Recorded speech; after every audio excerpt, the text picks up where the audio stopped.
Mari kita berdoa. Bapa di surga, terima kasih karena Engkau hadir di tengah-tengah kami. Sementara kami memuji menyembah Engkau dan mendengarkan firman-Mu, biarlah roh Tuhan menyentuh setiap hati kami. Sehingga hati kami terbuka untuk mendengar firman-Mu dan menerima kebenarannya yang akan membebaskan jiwa kami, roh kami. Terpujilah Engkau Bapa, dalam nama Tuhan Yesus kami berdoa. Amin. Semua dipersilakan duduk. Saudara dan saudari yang saya kasih dalam Tuhan Yesus, minggu ini adalah minggu yang penting dalam sejarah orang Kristen, karena minggu ini kita memperingati minggu yang disebut Minggu Palma, atau peristiwa yang terjadi ketika Yesus masuk ke kota Yerusalem. Dari pembacaan sebentar tadi kita melihat Yesus masuk ke kota Yerusalem dengan penuh kegemilangan, dengan penuh kemenangan. Orang banyak menyambut kedatangan Tuhan Yesus yang mereka lihat pada waktu itu sedang menunggang seekor keldai muda. Lalu dalam suasana yang meriah dan penuh harapan, mereka menghamparkan pakaian mereka. Ada juga yang meletakkan ranting-ranting palma di sepanjang laluan yang akan dilalui oleh Yesus. Lalu mereka bersorak-sorai. Mereka mengatakan, diberkatilah dia yang datang dalam nama Tuhan. Waktu itu dalam pemikiran mereka, inilah masanya, inilah orangnya yang akan masuk ke kota Yerusalem dan akan ditabalkan menjadi raja dan akan membebaskan Israel daripada kekuasaan Romawi. Ini yang ada dalam pemikiran mereka pada waktu itu. Saudara dan saudari yang saya kasih dalam Tuhan Yesus, mereka menantikan seorang penyelamat yang akan membebaskan mereka daripada jajahan atau kekuasaan Roma. Jadi mereka menyambut Yesus dengan sorak-sorai. Tetapi 3 hari kemudian, kalau hari Jumat, Yesus sedang masuk, disambut dengan meriah. 3 hari kemudian, hari Minggu, apa yang terjadi? Sorakan mereka itu berubah menjadi teriakan kemarahan. Tadinya mereka mengatakan, diberkatilah dia yang datang dalam nama Tuhan. Sekarang mereka berteriak, salibkan dia, salibkan dia. Saudara dan saudara yang dikasihi dalam Tuhan Yesus, perubahan yang berlaku begitu drastik dalam masa 3 hari. Mereka menyambut Yesus dengan sorak-sorai, diberkatilah dia yang datang dalam nama Tuhan. 3 hari kemudian, salibkan dia, salibkan dia. Saudara dan saudari yang saya kasih dalam Tuhan Yesus, kenapa berlaku hal yang sedemikian? Sebabnya raja yang datang itu, Yesus yang datang masuk ke kota Yerusalem itu tidak sesuai dengan harapan mereka. Mereka mengharapkan Yesus ini masuk menjadi raja, kemudian menggulingkan pemerintahan atau jajahan Roma. Tetapi mereka salah pengharapan. Ada 2 perkara atau alasan mengapa Yesus raja itu ditolak. Yang pertama, mereka menolak raja karena salah pengharapan. Salah pengharapan. Dalam ayat 35 hingga 38, mereka membawa keldai itu kepada Yesus lalu mengalasinya dengan pakaian mereka dan menolong Yesus naik ke atasnya. Dan sementara Yesus mengendarai keldai itu, mereka menghamparkan pakaiannya di jalan. Ketika ia dekat Yerusalem, di tempat jalan menurun dari Bukit Zaitun, Mulailah semua murid yang mengiringi dia bergembira dan memuji Allah dengan suara nyaring oleh karena segala mukjizat yang telah mereka lihat. Kata mereka, diberkatilah dia yang datang sebagai raja dalam nama Tuhan. Damai sejahtera di surga dan kemuliaan di tempat yang maha tinggi. Ini ketika Yesus masuk, harapan mereka sangat tinggi. Mereka mengharapkan Yesus sebagai seorang yang akan membebaskan mereka daripada Roma. Jadi Yesus masuk ke Yerusalem, dia menunggang seekor anak keldai. Ya, anak keldai ini sesuai dengan nubuatan Zakaria pasal 9 ayat 9. Nabi ini sudah ada sebelum Yesus lahir di Yerusalem. Dan dia menubuatkan perkara ini. Zakaria pasal 9 ayat 9, bersorak-sorailah dengan nyaring, hai putri Sion. Bersorak-sorailah, hai putri Yerusalem. Lihat, rajamu datang kepadamu, ia adil dan jaya. Ia lemah lembut dan mengendarai seekor keledai. Seekor keledai beban yang mudah. Jadi nubuatan ini sudah ada, dan ketika Yesus pada hari itu masuk ke kota Yerusalem, dia menunggang seekor keledai muda, itu sebenarnya memenuhi nubuatan Zakaria tentang Mesias yang masuk ke kota Yerusalem untuk menjadi raja orang Yerusalem. Dan sesuai dengan nubuatan itu, inilah yang Yesus genapi. Jadi waktu itu orang menyambut Yesus dengan sorakan. Mereka mengamparkan pakaian mereka di jalan. Mungkin ada juga yang memotong pohon pelma dalam petikan yang lain, menghamparkan di sana sebagai tanda hormat mereka. Karena yang sedang menaiki keldai itu mereka anggap itu atau Yesus itu raja.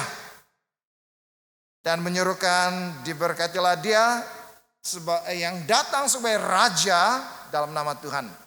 Saudara dan saudari, dalam budaya kuno, apabila seorang raja pergi berperang dan dia menang dalam peperangan, apabila dia kembali ke kotanya, ini yang akan terjadi. Ada satu perarakan kemenangan.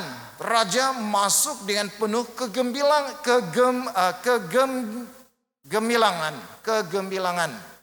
Masuk dengan kemenangan ke kota setelah dia kembali daripada peperangan.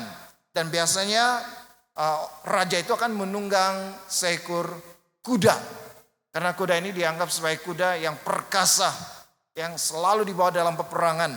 Jadi ketika dia masuk, dia menunggang kuda, dan rakyat yang ada di kota itu akan menyambut kepulangannya dengan sorak-sorakan, dengan hamparan pakaian atau mungkin daun, karena mereka menyanjung inilah raja mereka yang sudah menang dalam peperangan. Jadi saudara-saudara yang kasih dalam Tuhan Yesus, seperti itulah gambaran ketika Yesus masuk ke kota Yeriko. Yesus masuk seperti seorang raja yang baru kembali daripada peperangan. Tetapi saudara-saudari, ada satu perkara yang baru saya ketahui. Perbezaan dengan raja yang pulang dari peperangan disambut dengan meriah. Yesus masuk ke kota Yerusalem. Dia masuk ke sana sebelum dia berperang. Biasanya raja yang kembali itu raja yang menang dan disorak-sorai oleh rakyatnya, disambut dengan gemilang. Tapi ketika Yesus masuk ke Yerusalem, dia belum berperang. Dan apa yang terjadi? Dia masuk ke Yerusalem, 3 hari kemudian dia ditangkap, lalu dijatuhi hukuman mati. Dan setelah itu, setelah kematiannya dan kebangkitannya, barulah kita melihat kemenangan yang Yesus bawakan. Yesus menang atas maut, Yesus menang atas dosa, Yesus menang atas iblis melalui kematian dan kebangkitannya. Jadi ketika Yesus masuk ke Yerusalem, dia belum membawa kemenangan. Hanya setelah itu, setelah kematiannya, setelah jalan salib, setelah kematian dan kebangkitannya, kemenangan dibawanya. Ini Yesus. Jadi saudara-saudari yang saya kasih dalam Tuhan Yesus, apabila Yesus masuk, kemudian dia dijatuhi hukuman mati, orang yang tadinya menganggap Yesus masuk sebagai raja dan akan membebaskan negara mereka daripada jajahan Roma, tetapi apabila mereka melihat Yesus yang mereka harapkan ini menjadi raja politik, rupa-rupanya pergi ke Yerusalem seperti menyerahkan nyawanya sendiri. Jadi mereka menjadi kecewa.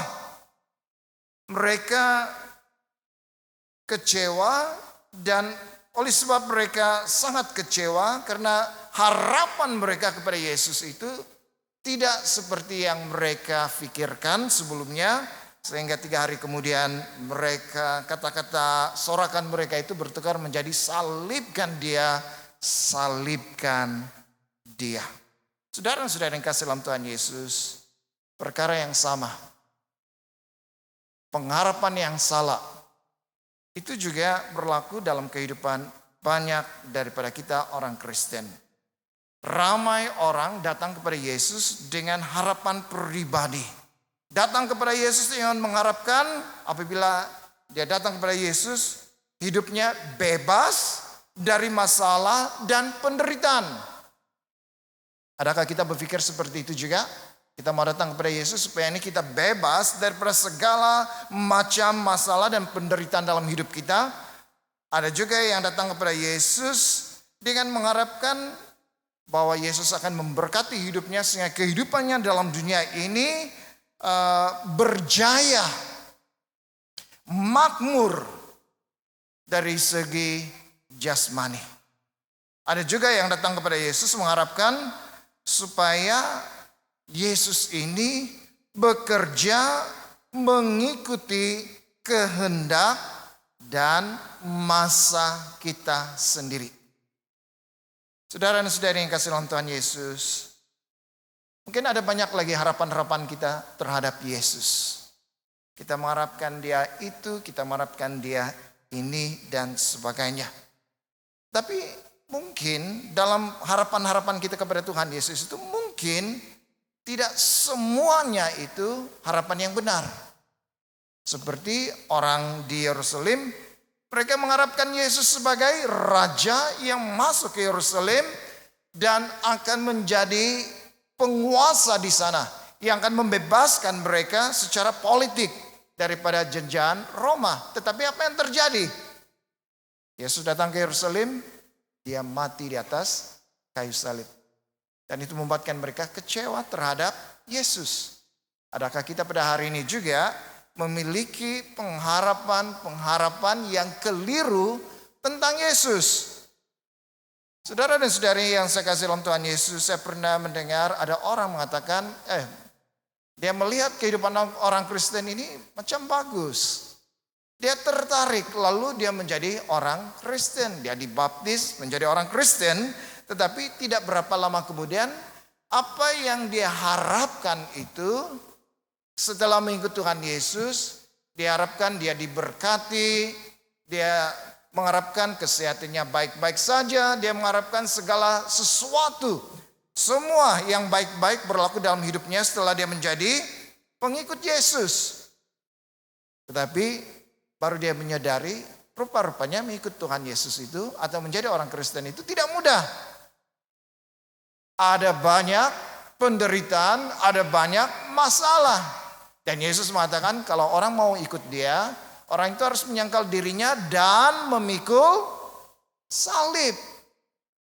Secara pribadi, apabila kita mengikut Tuhan Yesus, kita akan memikul salib. Salib itu bukan salib kayu yang kamu buat kayu salib, lalu kamu pikul ke bandar kemana-mana. Bukan. Itu maksudnya salib itu penderitaan, lambang penderitaan. Lalu orang ini dia mulai meragui di mana kasih Tuhan, di mana pemeliharaan Tuhan dan sebagainya. Daripada meragui, dia mulai kecewa dengan Tuhan. Dan akhirnya dia menyalahkan Tuhan. Kenapa?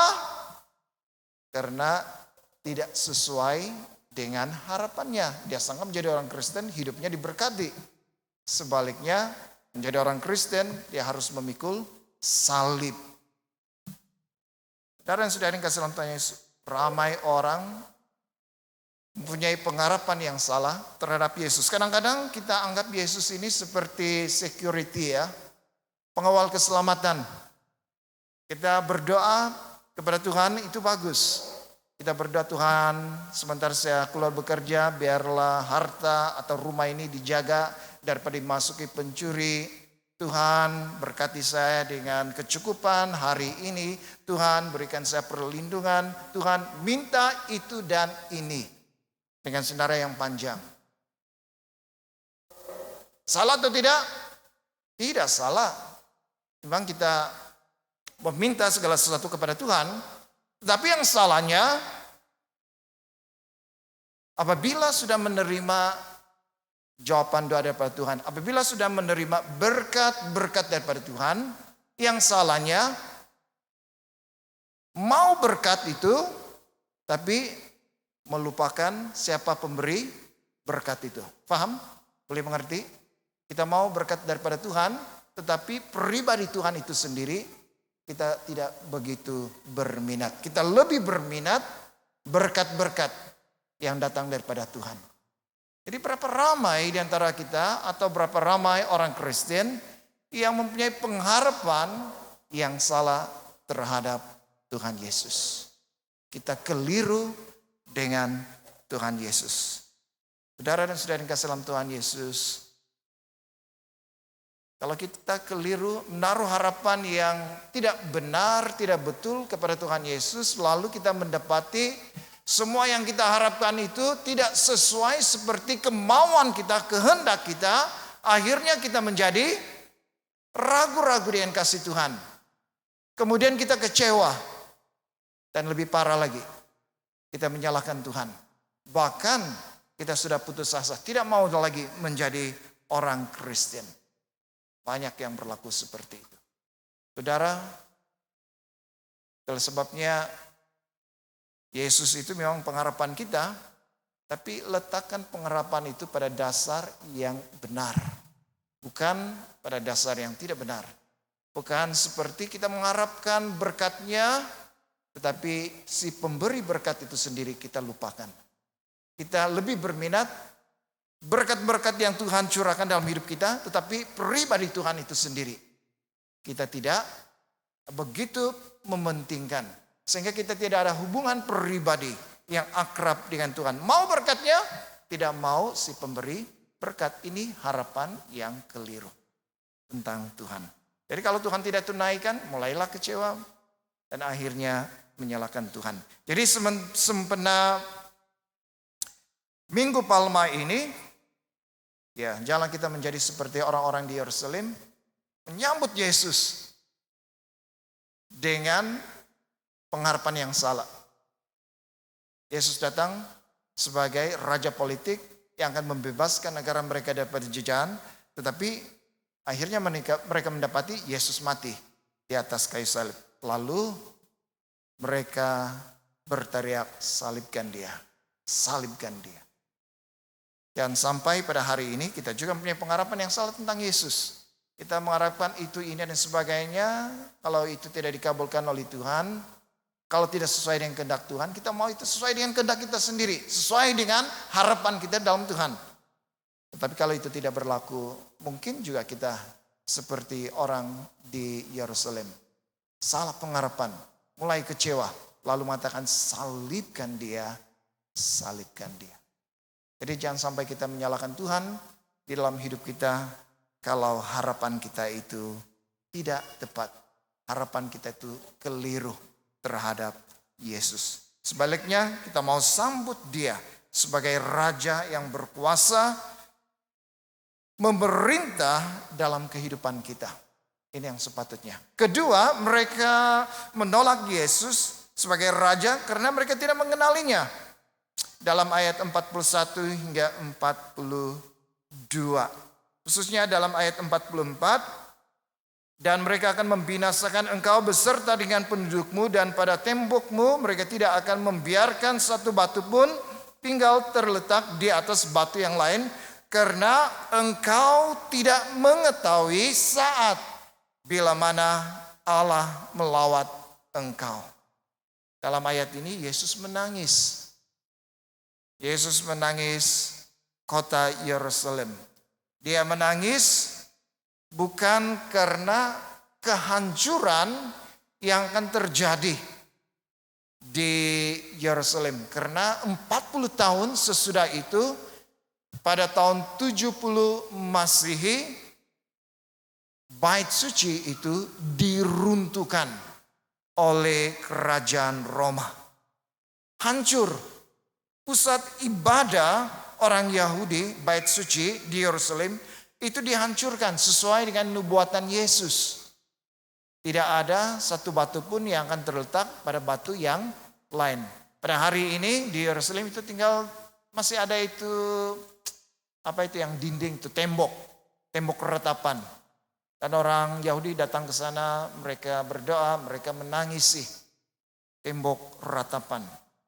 Tetapi Bait Suci itu sudah tidak ada lagi. Saudara dan saudari yang kasih dalam Tuhan Yesus,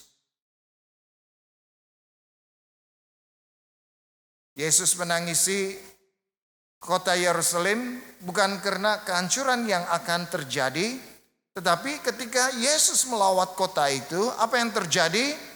Penduduk kota itu tidak mengenal saat Allah melawat mereka. Ketika Yesus datang ke sana, itu seperti Yesus atau lawatan Tuhan. Tetapi penduduk Yerusalem tidak menyadari itu. Saudara dan saudari yang kasih dalam Tuhan Yesus, karena mereka tidak mengenal Yesus. Kalau mereka mengenal Yesus, Mesias yang sudah dibuatkan itu, mereka sudah pasti apabila Yesus melawat ke sana, mereka tahu ini lawatan Tuhan dalam kehidupan mereka. Tetapi mereka tidak mengetahui karena mereka tidak mengenal siapa Yesus itu, sehingga ketika Yesus melawat mereka, sehingga apabila Allah melawat mereka, mereka tidak menyadarinya. Mereka gagal menyadari bahwa Allah hadir di tengah-tengah mereka melalui pribadi Yesus. Jadi frasa yang mengatakan engkau tidak mengetahui masa ketika Allah melawat engkau, sebenarnya ini adalah inti teguran Yesus kepada orang di Yerusalem. Mereka gagal mengenal lawatan Allah yang datang dalam pribadi Yesus Kristus, yang kedatangannya ke sana sebenarnya untuk menyelamatkan mereka, tetapi apa yang berlaku? Mereka menolak raja yang datang itu. Pada hari ini saudara-saudara yang kasih dalam Tuhan Yesus, ramai juga orang Kristen yang tidak menyadari lawatan Tuhan dalam hidupnya. Sebagai orang percaya, mungkin kita ini aktif dalam pelayanan. Mungkin kita ini rajin beribadah setiap minggu. Mungkin kita ini selalu menceritakan Yesus kepada orang lain. Tetapi persoalannya, adakah kita ini benar-benar mengenali pribadi Yesus itu?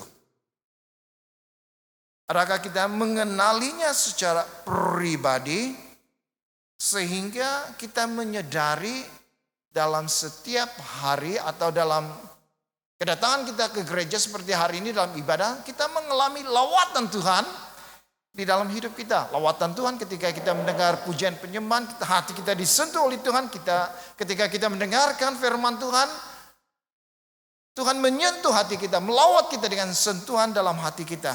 Sehingga firman Tuhan itu kedengaran, menegur kita, tapi dalam masa yang sama memperbaiki kita. Adakah kita merasakan seperti itu? Atau setiap minggu kita datang kembali dengan kosong, tidak membawa apa-apa, tidak mengalami lawatan Tuhan di dalam hidup kita. Kadang-kadang orang berpikir lawatan Tuhan itu terjadi pada suatu perayaan besar-besaran seperti KKR, kebaktian kebugaran rohani. Itu yang seringkali terjadi. Kalau ada KKR, ada orang merasakan, wow, lawatan Tuhan sungguh luar biasa. Saudara dan saudara yang kasih dalam Tuhan Yesus, lawatan Tuhan itu tidak hanya terjadi pada KKR, kebaktian kebugaran rohani, acara-acara besar-besaran. Tetapi dalam kehidupan sehari-hari, lawatan Tuhan itu boleh terjadi di dalam hidup kita. Pada waktu kita merenungkan firman Tuhan, waktu kita membaca firman Tuhan itu berdesut ya, masuk ke dalam hati kita. Kita rasa ditegur oleh Tuhan. Kita rasa sakit apabila kita membaca firman Tuhan. Karena apa yang terjadi, orang-orang di dalam kisah firman Tuhan yang kita baca itu menggambarkan tentang pribadi kita. Kita ditegur oleh firman Tuhan. Itu lawatan Tuhan terjadi dalam kehidupan kita sehari-hari. Kita mendengar, kita membacakan firman Tuhan secara pribadi. Ataupun mungkin kita digerakkan oleh Tuhan untuk berdoa seseorang. Digerakkan oleh Tuhan. Itu lawatan Tuhan terjadi di dalam hidup kita. Ataupun dalam penderitaan yang kita alami dalam hidup kita. Apapun jenis penderitaan itu. Mungkin dalam penderitaan itu Tuhan melawat kita. Tuhan menyentuh hati kita. Tuhan menguatkan kita. Supaya kita berdiri teguh. Tidak mudah putus asa dalam hidup kita. Meskipun terlalu berat beban yang kita hadapi. Atau mungkin lawatan Tuhan itu terjadi apabila ada orang lain datang pada kita, menghiburkan kita, mendorong kita, menguatkan kita. Boleh terjadi pada hari-hari biasa lawatan Tuhan. Jadi jangan pikir lawatan Tuhan itu hanya terjadi apabila ada kebangunan rohani. Lawatan Tuhan itu hanya terjadi pada waktu hari Minggu. Hari-hari yang biasa juga Tuhan boleh melawat kita. Tetapi persoalannya, adakah kita mengenal Yesus? Kita kenal siapa kita punya ketua menteri? Kenal? Siapa yang kenal? Angkat tangan. Ketua menteri siapa? Tolong angkat begini ya, supaya saya tahu. Oke. Yang lain itu kenapa Anda kenal lah ketua menteri? Ya kita kenal kan dia? Dia ketua menteri. Siapa namanya itu? Kalau nama penuh susah. Kalau singkat itu Hajiji Nor. Apa dia punya pangkat itu ya? Datu kah? Datu Sri. Ya. Datu Sri Hajiji Nor. Kita kenal dia. Tapi soalannya, adakah dia kenal kita? Jadi kadang-kadang kita kenal Tuhan Yesus. Persoalannya, adakah Yesus mengenal kita?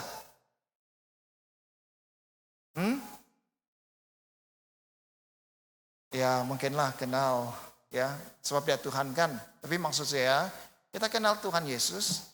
Tetapi adakah Yesus mengenal kita karena hubungan kita dengan Yesus itu dekat. Hubungan kita dengan Yesus itu rapat. Mengenal Tuhan itu boleh berlaku di sini. Kita kenal Tuhan, tetapi secara pribadi. Secara dalamannya, adakah kita mengalami hubungan pribadi dengan Tuhan Yesus itu setiap hari? Memang Tuhan Yesus kenal kita kan? Tapi adakah kita mengenal dia bukan hanya di sini, tetapi di sini? Ada hubungan pribadi dengan Tuhan Yesus setiap hari. Kalau kita tidak kenal Tuhan Yesus, kalau hanya pengenalan di sini, itu tidak berarti. Kalau belum ada di sini. Kalau secara pribadi kita mengenal Tuhan Yesus, dalaman kita mengenal Tuhan Yesus, apabila Yesus lalu di depan kita, kita akan sadar kehadiran atau kita sadar lawatan Tuhan. Yesus baru saja lalu di depan saya. Seperti kita rasa peka, ada kepekaan itu dalam roh kita. Kenapa? Karena hubungan kita yang akrab dengan Tuhan Yesus. Itu baru disebutkan betul-betul mengenal Tuhan. Bukan hanya pengetahuan tetapi pengalaman. Kita sudah mengalami itu dalam perhubungan pribadi kita dengan Tuhan Yesus. Sehingga apabila roh Tuhan bekerja dengan cara yang lembut, dengan cara yang halus sekalipun, kita peka, roh kita, jiwa kita peka dengan kehadiran Tuhan. Tetapi masalahnya ramai orang kenal Tuhan Yesus, masalahnya tidak ada hubungan pribadi dengan Tuhan Yesus. Ketika Tuhan Yesus datang melawat hidup kita, kita tidak peka, kita tidak menyadarinya. Karena kita tidak ada hubungan yang akrab dengan Tuhan Yesus. Baru-baru ini saya terbaca, ini seorang yang disebut pempengaruh, YouTuber. Ya, seorang yang buat konten dan ramai pengikutnya. Dia dan istrinya biasanya mereka pakai pakaian sebab mereka ini kaya daripada hasil itu ya, pendapatan konten mereka di YouTube. Dan pada hari itu mereka berpakaian biasa, pakai selipar, pergi ke kedai emas. Ketika mereka masuk ke kedai emas, mereka mulai memilih emas, khususnya untuk suami. Karena suami mau menghadiahkan perhiasan emas kepada istrinya. Malangnya, juru jual di kedai emas itu melihat dari luaran, penampilannya cukup sederhana, dan perhiasan emas di situ harganya yang mahal-mahal. Lalu cara dia melayani itu ala kadar. Dan ini membuatkan YouTuber itu dia rasa tersinggung dengan perlakuan juru jual itu. Dan apa yang berlaku? Dia membatalkan niatnya untuk membeli emas, perhiasan emas di kedai emas itu. Dan dia mengatakan sebenarnya dia mau membelanjakan dalam jumlah 80.000. Kecil kayak ini. Sangat besar. Tapi gara-gara juru jual itu tidak melayan dia sebagai pelanggan, sehingga pandang sebelah mata saja. Juru jual itu tidak kenal ini orang yang selalu muncul di YouTube. Karena dia tidak kenal siapa orangnya dan datang dengan pakaian yang sederhana, lalu cara dia melayani itu tidak begitu mesra. Padahal orang itu sudah berpikir untuk menghadiahkan istrinya dengan sejumlah 80.000. Kedai emas itu, kerugian, keuntungan pada hari itu 80.000. Kenapa? Karena juru jual ini tidak kenal siapa orang yang datang itu. Kalau dia kenal, dia tahu siapa orang itu, oh itu orang yang berduit walaupun pakaiannya sederhana. Pastilah kalau dia kenal dia akan memberi layanan yang sepatutnya. Jadi hari ini saudara-saudara yang kasih dalam Tuhan Yesus, adakah kita mengenal Raja Yesus itu di dalam kehidupan kita? Jangan hanya kenal di sini pengetahuan. Tetapi maksud saya mengenal dia itu melalui pengalaman pribadi kita dengan Tuhan. Bukan hanya hari Minggu, bukan hanya perayaan besar-besaran KKR baru kita rasakan lawatan Tuhan, tapi dalam kehidupan kita yang biasa-biasa sehari-hari. Karena hubungan kita yang dekat dengan Tuhan, kita begitu peka dengan lawatan Tuhan di dalam hidup kita. Jadi jangan sampai kita tidak mengenal dia lalu kita seperti juru jual tadi, tidak begitu memberi perhatian, memberi layanan yang mesra. Ini yang kita layani ini bukan raja biasa, tapi ini raja di atas segala raja. Jadi saudara-saudara yang kasih dalam Tuhan Yesus, hari ini janganlah kita mengulangi kesilapan yang sama yang dilakukan oleh penduduk di Yerusalem. Raja damai datang, tetapi mereka mempunyai harapan yang salah. Mereka sangka raja ini raja politik, membebaskan mereka. Tetapi raja yang masuk itu raja yang mati di atas kayu salib. Lalu mereka kecewa dan mereka mengatakan salibkan dia, salibkan dia. Jangan sampai kita mengulangi kesilapan mereka. Apabila raja itu masuk ke Yerusalem, mereka tidak mengenal pribadi Yesus, raja itu.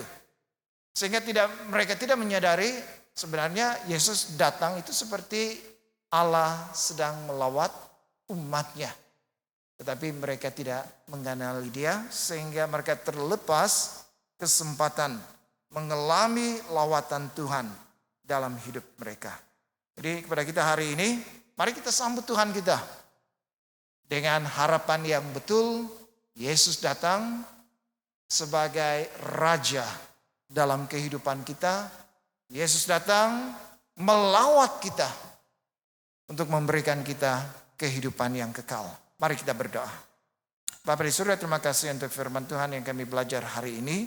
Tolonglah kami Tuhan supaya kami tidak mengulangi kesilapan yang pernah berlaku apabila Yesus masuk ke Yerusalem, dia dialu-alukan, tetapi karena salah pengharapan dan karena mereka tidak mengenali pribadi Yesus yang mewakili lawatan Tuhan dalam hidup mereka, maka mereka menolak raja itu. Tolong kami Tuhan supaya kami mempunyai pengharapan yang betul dan kami mengenal Engkau bukan hanya melalui pengetahuan kami, tetapi pengalaman kami bersama dengan Tuhan setiap hari melalui doa pribadi, perenungan firman Tuhan dan sebagainya, supaya kami boleh mengalami lawatan Tuhan secara khusus dalam hidup kami, sehingga kami menyambut Dia dan bukan menolaknya. Terima kasih Bapa, dalam nama Tuhan Yesus kami berdoa. Amin.